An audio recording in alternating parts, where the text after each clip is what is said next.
રાજકોટ શહેરમાં સંગઠિત ગુનાખોરી સામે પોલીસનો વધુ એક મોટો પ્રહાર થયો છે। રાજકોટ ક્રાઇમ બ્રાન્ચે કુખ્યાત રામદેવ ડાંગર ગેંગ સામે ગુજસીટોક હેઠળ ગુનો નોંધ્યો। ખૂનની કોશિશ, જમીન કબજે કરવી અને મારામારી જેવા ગંભીર ગુનાઓમાં સંડોવાયેલી આ ગેંગ સામે પોલીસે કડક કાર્યવાહી હાથ ધરી છે। રાજકોટ ક્રાઇમ બ્રાન્ચે સંગઠિત ગુનાખોરીને નાથવા વધુ એક મહત્વપૂર્ણ કાર્યવાહી કરતા રામદેવ ડાંગર ગેંગ સામે ગુજસીટોક એક્ટ હેઠળ ગુનો દાખલ કર્યો। આ કેસમાં કુલ 5 આરોપીઓ વિરુદ્ધ ગુનો દાખલ કરવામાં આવ્યો, જેમાંથી 3 આરોપીઓ હાલ ક્રાઇમ બ્રાન્ચની પકડમાં છે, જ્યારે અન્ય 2 આરોપીઓની અટકાયત માટે કાર્યવાહી તેજ કરવામાં આવી।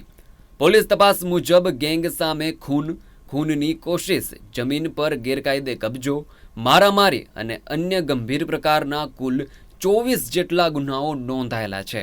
લાંબા સમયથી ગેંગના સભ્યો દ્વારા સંગઠિત રીતે ગુનાહિત પ્રવૃત્તિઓ ચલાવવામાં આવતી હોવાનો આરોપ છે। રાજકોટ શહેર વિસ્તારમાં રામદેવ ડાંગર ગેંગના જે સભ્યો છે એ ખૂનની કોશિશ, સરકારી નોકર પર હુમલો, ઈજા, રાયોટિંગ અને ગેરકાયદેસર આર્મ્સ જેવા ગુના આચરતી હતી। એ ટોળકીને આઈડેન્ટિફાઈ કરી એના વિરુદ્ધ એક જીસીટીયુસી એક્ટ હેઠળ કાર્યવાહી કરી છે। 2016 થી 2025 દરમિયાન આ ટોળકી દ્વારા 24 જેવા ગંભીર ગુના આચરવામાં આવેલ હતા। એ ગંભીર ગુનાઓને ધ્યાને લઈ એમના વિરુદ્ધ ગાંધીગ્રામ પોલીસ સ્ટેશનમાં ગુનો દાખલ કરવામાં આવેલ છે અને 3 આરોપીઓ રામદેવ લક્ષ્મણ ડાંગર, કુલદીપ ઉર્ફે લાલો દશરથસિંહ જાડેજા અને સતીશ મેરાભાઈ બાલાસરા અત્યારે ક્રાઇમ બ્રાન્ચના સગંજામાં છે અને બાકી આરોપીઓ જે છે એને પકડવા માટે તજવીજ ચાલુ છે।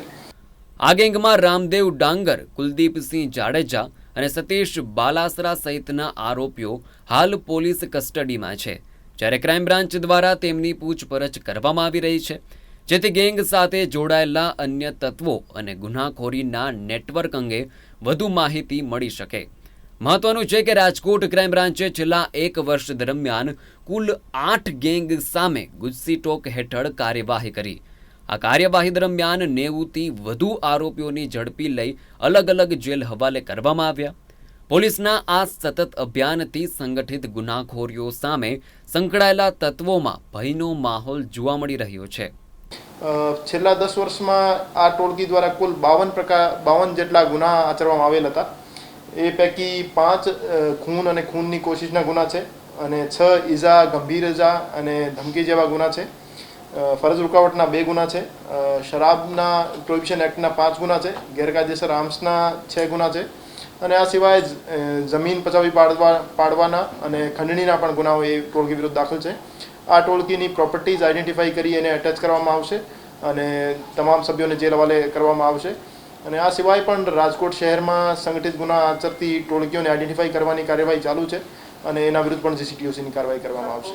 અત્યારે હાલની પરિસ્થિતિએ જે અમે ગુનો દાખલ કર્યો છે, 5 મેમ્બર્સ વિરુદ્ધ દાખલ કર્યો છે, એમાંથી 3 રાજકોટ શહેર ક્રાઇમ બ્રાન્ચના સગંજામાં છે।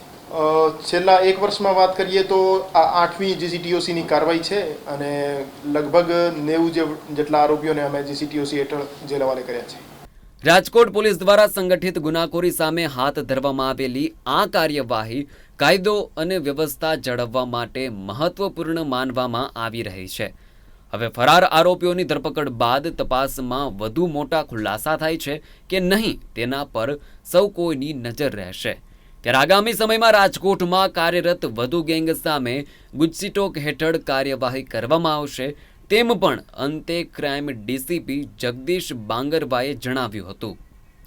કેમેરામેન દિવ્યરાજ વ્યાસ સાથે સંવાદદાતા દિલાવર ચુડેસરા, ગુજરાત ન્યૂઝ, રાજકોટ।